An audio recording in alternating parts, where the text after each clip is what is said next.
My channel. So എന്തൊക്കെയുണ്ട് വിശേഷം? എല്ലാവർക്കും സുഖം തന്നെയല്ലേ? സുഖം തന്നെ വിശ്വസിക്കുന്നു. അസ്സലാമലൈക്കും. ഇന്നലെ പെരുന്നാള് എല്ലാവരും പ്രാർത്ഥനയോടുകൂടി സന്തോഷമായിട്ട് ആഘോഷിച്ചെന്ന് വിശ്വസിക്കുന്നു. ഞങ്ങളും അതുപോലെ തന്നെ പ്രാർത്ഥനയോടുകൂടി സന്തോഷമായിട്ട് ആഘോഷിച്ചു. അപ്പൊ നമ്മൾ ഇന്നലെ നമ്മുടെ പെരുന്നാളിന്റെ ബ്രേക്ക്ഫാസ്റ്റ് റെസിപ്പി ഇട്ടിട്ടുണ്ടായിരുന്നു. അപ്പൊ ഇതെല്ലാവരും കണ്ടു എന്ന് വിശ്വസിക്കുന്നു. അപ്പൊ നമ്മുടെ ഇന്നലത്തെ ലഞ്ചിന്റെ റെസിപ്പി കൂടെ അതിന്റെ കൂടെ ഇൻക്ലൂഡ് ചെയ്യണമെന്ന് വിചാരിച്ചതായിരുന്നു. ലഞ്ച് ഇന്നലെ മോളാണ് ഉണ്ടാക്കിയത്. അപ്പൊ അത് പെട്ടെന്ന് ഉണ്ടാക്കാവുന്ന ഒരു ചിക്കൻ ബിരിയാണി ആയിരുന്നു. നല്ല ടേസ്റ്റ് ഉണ്ടായിരുന്നു. എല്ലാവരും ഉണ്ടാക്കി കഴിക്കണം. പെട്ടെന്ന് തീരും, ഉണ്ടാക്കി കഴിയും. അപ്പൊ നമ്മൾ ഇന്നത്തെ വീഡിയോയില് നമ്മുടെ ഈസി ആയിട്ട് ഉണ്ടാക്കിയ ആ ചിക്കൻ ബിരിയാണിയുടെ റെസിപ്പിയാണ് നമ്മൾ ഇൻക്ലൂഡ് ചെയ്യാൻ പോകുന്നത്. അപ്പൊ അതിന്റെ കൂടെ തന്നെ നമ്മുടെ ഗിവ് അവേയുടെ കാര്യം ഒന്നും കൂടെ റിമൈൻഡ് ചെയ്യുവാണ്. അതുപോലെ നമ്മുടെ ഈ വീഡിയോ നിങ്ങൾ ഫുൾ ആയിട്ട് കണ്ട ശേഷം ഇഷ്ടപ്പെട്ടിട്ടുണ്ട് എന്നുണ്ടെങ്കിൽ നമ്മുടെ വീഡിയോ ലൈക്ക് ചെയ്യുക. അതുപോലെ തന്നെ നമ്മുടെ ചാനൽ സബ്സ്ക്രൈബ് ചെയ്യാത്ത എല്ലാവരും വേഗം തന്നെ സബ്സ്ക്രൈബ് ചെയ്തേക്കുക. അതുപോലെ തന്നെ ബെല്ലൈക്കൺ ക്ലിക്ക് ഓൾ ഓപ്ഷൻ കൂടെ സെലക്ട് ചെയ്ത് കൊടുക്കുക. സോ നമുക്ക് ഇനി അധികം ലേറ്റ് ആക്കണ്ട അല്ലേ? അപ്പൊ നമുക്ക് ഇനി അധികം ലേറ്റ് ആക്കാതെ വീഡിയോയിലേക്ക് പോവാം. അപ്പൊ നമുക്ക് ബിരിയാണി ഉണ്ടാക്കാനായിട്ട് തുടങ്ങിയാലോ? ഞാൻ ചിക്കൻ നല്ലോണം വൃത്തിയാക്കിയിട്ട് കുക്കറിലേക്ക് ഇട്ട് കൊടുത്തിട്ടുണ്ട്. ഇനി നമുക്ക് ഇതിനകത്തേക്ക് ഞാൻ ഇഞ്ചി, വെളുത്തുള്ളി, അതുപോലെ പച്ചമുളകിന്റെ പേസ്റ്റ് എടുത്ത് വെച്ചിട്ടുണ്ട്. അപ്പൊ നമുക്ക് അത് ചേർത്ത് കൊടുക്കാം. ഒരു മീഡിയം സൈസുള്ള സവാളേനെ ഒന്ന് നീളത്തിൽ അരിഞ്ഞെടുത്തിട്ടുണ്ട് കേട്ടോ. അപ്പൊ ഇനി അതും ഇതിനകത്തേക്ക് ഇട്ട് കൊടുക്കാണ്. ഇടുമ്പോ ഒന്ന് ഇങ്ങനെ ഞെരടി ഇട്ട് കൊടുക്കുക. എല്ലാം ഒന്ന് സ്പ്ലിറ്റ് ആയി കിട്ടുന്ന രീതിയിൽ ഇട്ട് കൊടുക്കുക കേട്ടോ. പിന്നെ ഇതിനകത്തേക്ക് ഒരു തക്കാളി നീളത്തിൽ അരിഞ്ഞത് ഇട്ട് കൊടുക്കുന്നുണ്ട്. പിന്നെ ഇതിനകത്തേക്ക് നമുക്ക് കുറച്ച് കറിവേപ്പിലയും കൂടെ ഇട്ട് കൊടുക്കാം. അതുകൊണ്ട് 1 ടേബിൾ സ്പൂൺ എരിവുള്ള മുളക് പൊടിയാണ് ഇട്ട് കൊടുത്തേക്കുന്നത്. 1 ടേബിൾ സ്പൂൺ മല്ലിപ്പൊടി ഇടുന്നുണ്ട്. പിന്നെ നമുക്ക് ഇതിനകത്തേക്ക് ഒരു അര ടീസ്പൂൺ ചിക്കൻ മസാല ഇട്ട് കൊടുക്കുന്നുണ്ട് കേട്ടോ.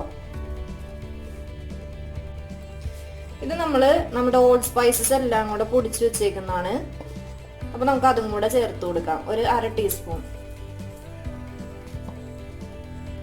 നമുക്ക് ആവശ്യത്തിന് ഉപ്പ് ചേർത്ത് കൊടുക്കാം. ഒരു 1/4 ടീസ്പൂൺ മഞ്ഞൾപ്പൊടി ചേർത്തിട്ടുണ്ട്. ഇനി നമുക്ക് ഇതിനകത്തേക്ക് കുറച്ച് തൈര് ചേർത്ത് കൊടുക്കാം കേട്ടോ. ഇത് നമ്മൾ വീട്ടിൽ തന്നെ ഉണ്ടാക്കി എടുത്തേക്കുന്ന തൈരാണ്. കുറച്ച് ചേർത്താൽ മതി, ചിക്കനൊക്കെ ഒന്ന് സോഫ്റ്റ് ആയിട്ട് വരാന്. ഇനി നമുക്ക് ഫൈനൽ മിക്സിങ്ങിന്റെ ടൈമാണ് കേട്ടോ. ഇതിപ്പോ നമ്മൾ എല്ലാ ചേരുവകളും ഈ കുക്കറിലോട്ട് തന്നെ ചേർത്ത് കൊടുത്തിട്ട് ഒന്നിച്ച് വേവിക്കാൻ പോവാണ്. അപ്പൊ നമ്മൾ ഇതെല്ലാം കൂടെ ഒന്ന് നല്ല പോലെ മിക്സ് ചെയ്തെടുത്തിട്ടുണ്ട് കേട്ടോ. ഇനി നമുക്ക് ഇതിനൊന്ന് വേവിക്കണം. ഇപ്പൊ ഞാന് കുക്കർ ഒന്ന് അടുപ്പത്ത് വെച്ചിട്ടുണ്ട്. ഹൈ ഫ്ലെയിമിൽ ഒരു വിസിൽ കളയാം. അതുപോലെ തന്നെ ലോ ഫ്ലെയിമിലിട്ട് ഒരു 2 വിസിലും കൂടെ കളയാം. കാരണം ബിരിയാണിക്ക് ഒന്ന് ചിക്കൻ നല്ലപോലെ വേവണമല്ലോ, എന്നാ ഉടഞ്ഞു പോകാനും പാടില്ല.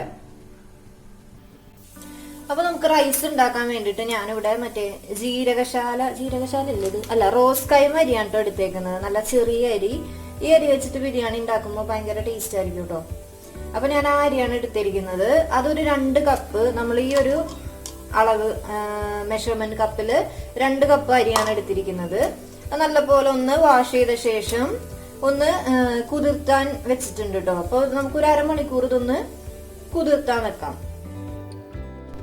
നമ്മുടെ ചിക്കൻ വെന്ത് ഒന്ന് സെറ്റ് ആയിട്ടുണ്ട് കേട്ടോ.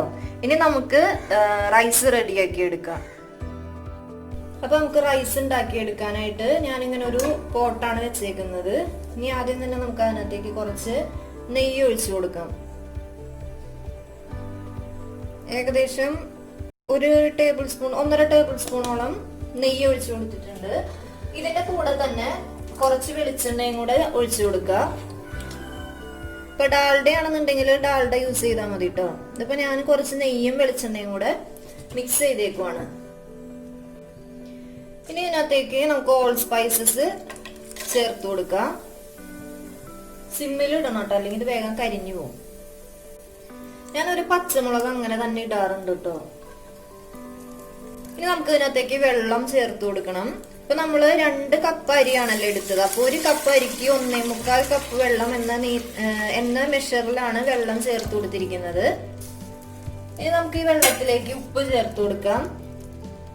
നമ്മള് ഉപ്പ് ചേർക്കുമ്പോ എപ്പോഴും വെള്ളത്തിൽ ഉപ്പ് ഒന്ന് മുന്തി നിൽക്കുന്ന രീതിയിൽ വേണം ഉപ്പ് ചേർത്ത് കൊടുക്കാൻ വേണ്ടിയിട്ട്.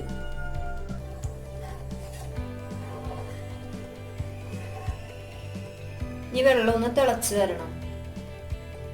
ഇനി ഇതിനകത്തേക്ക് ഒരു ചെറുനാരങ്ങയുടെ ഒരു പൊളിപ്പൊന്ന് ജസ്റ്റ് ഒന്ന് പിഴിഞ്ഞു കൊടുക്കണ്ട കേട്ടോ. അത് നമ്മൾ അരി തമ്മിൽ ഒട്ടി പോവാതിരിക്കാൻ വേണ്ടിയിട്ടാണ്.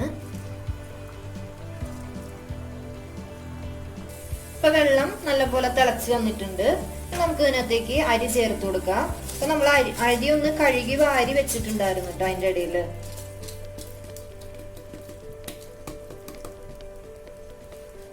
ഇനി ഇതൊന്ന് നല്ലപോലെ ഒന്ന് മിക്സ് ചെയ്ത് കൊടുക്കുക.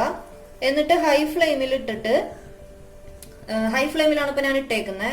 ഹൈ ഫ്ലെയിമിൽ ഇട്ടിട്ട് നമ്മുടെ അരിയും വെള്ളവും കൂടെ ഒരു ലെവലിലാവുന്ന വരെ ഒന്ന് തിളപ്പിക്കാം.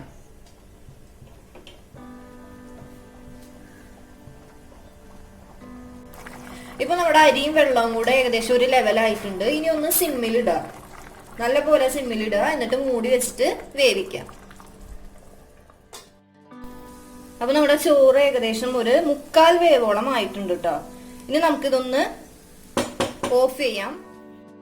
അപ്പൊ ഇനി നമുക്ക് ഈ ചിക്കൻ റെഡിയാക്കി വെച്ചേക്കുന്നത് ഞാൻ ഈ ഒരു പാത്രത്തിലാണ് കേട്ടോ അപ്പൊ ദമ്മിടാൻ പോകുന്നത്.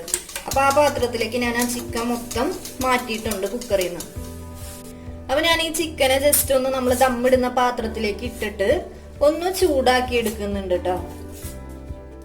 ഇനി ഒന്ന് കുറച്ച് സവാള ഒന്ന് ഫ്രൈ ചെയ്തെടുക്കാം.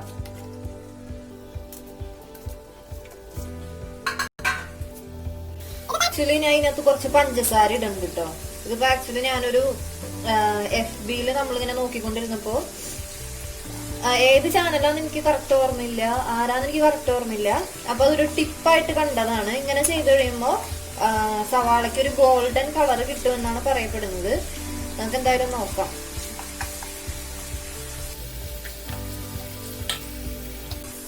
ഇപ്പൊ സവാള ഒന്ന് ഫ്രൈ ആയി വന്നിട്ടുണ്ട് കേട്ടോ. ഇനി നമുക്കിതൊന്ന് കോരി മാറ്റാം.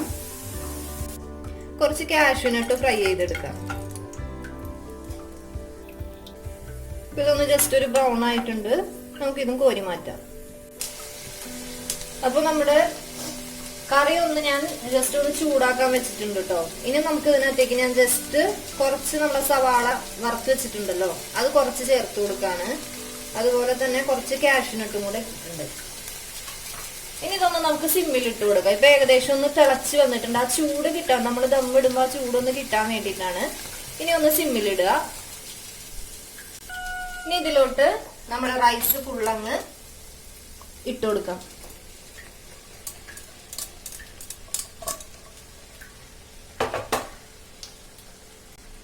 ഇനി ഇതിന്റെ മേലേക്ക് നമ്മൾ ഫ്രൈ ചെയ്ത് വെച്ചിരിക്കുന്ന സവാള ചേർത്ത് കൊടുക്കാം. സവാളയും കാഷ്യൂനട്ടും കൂടെ ഫ്രൈ ചെയ്ത് ചേർത്ത് കൊടുക്കുന്നുണ്ട്. പിന്നെ നമ്മളൊന്ന് ജസ്റ്റ് ഒരു കളർ കിട്ടാൻ വേണ്ടിയിട്ട് കുറച്ച് മഞ്ഞപ്പൊടി ഒന്ന് വെള്ളത്തിൽ കലക്കിയിട്ടുണ്ട്. കുറച്ച് പച്ചവെള്ളത്തിൽ കുറച്ച് മഞ്ഞപ്പൊടി കലക്കിയിട്ടുണ്ട്. അത് ഇതിന്റെ മേലേക്ക് കുറച്ച് ഒഴിച്ചു കൊടുക്കാം.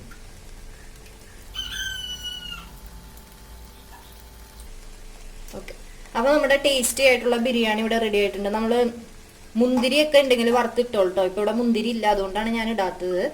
അപ്പൊ നമ്മുടെ ബിരിയാണി ഇവിടെ ടേസ്റ്റി ബിരിയാണി റെഡി ആയിട്ടുണ്ട് കേട്ടോ. ഇനി ഇത് നമുക്കൊന്ന് കുറച്ചു നേരം ഒന്ന് മൂടി വെച്ചിട്ട് സെറ്റാക്കി എടുക്കാം. അപ്പൊ നമ്മുടെ ഈദ് സ്പെഷ്യല് ഒരു ചെറിയ ബിരിയാണിയാണ്. വളരെ എളുപ്പത്തിൽ ഉണ്ടാക്കിയെടുക്കാൻ പറ്റുന്ന ബിരിയാണിയാണ്. അപ്പോൾ ഇഷ്ടപ്പെട്ടുവെന്നുണ്ടെങ്കിൽ എല്ലാവരും ഈ ഒരു മെത്തേഡ് വീട്ടിൽ ട്രൈ ചെയ്ത് നോക്കുക. അതുപോലെ തന്നെ കമന്റ്സ് ചെയ്യുക. അപ്പൊ നമുക്ക് ഇനി നല്ല വീഡിയോ ആയിട്ട് കാണാം. Thanks for watching. അസ്സലാമു അലൈക്കും.